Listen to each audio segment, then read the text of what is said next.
Bonjour à toutes et à tous, voici l'analyse du SP500 et de l'euro-dollar pour le mardi 13 octobre. Rien de bien nouveau sur le front du SP500 qui reste juste au-dessus de sa zone de trading range dans laquelle il évolue depuis quelques semaines entre 1860 et 1990 points, mais il reste sous le niveau de dégradation 2030-2050, niveau de dégradation apparu fin août dernier.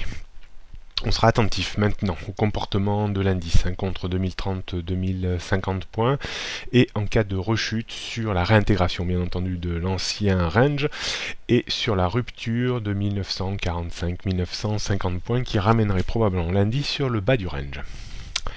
On note donc une résistance à 2015 avant 2030-2050, support 1990 avant 1940, 1880, 1860 et 1780. On peut considérer que la tendance quand même reste orientée à la baisse en dessous des 2050 points.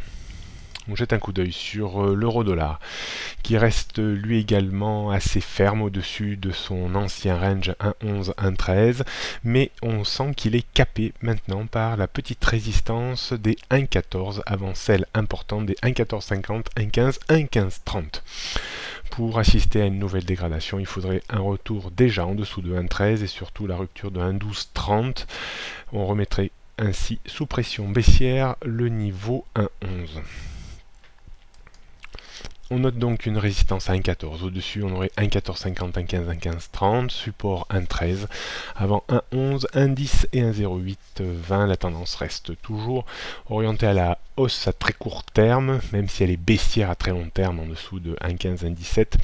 Donc haussière à très court terme au-dessus des 1,11. Bonne journée à toutes et à tous, à demain.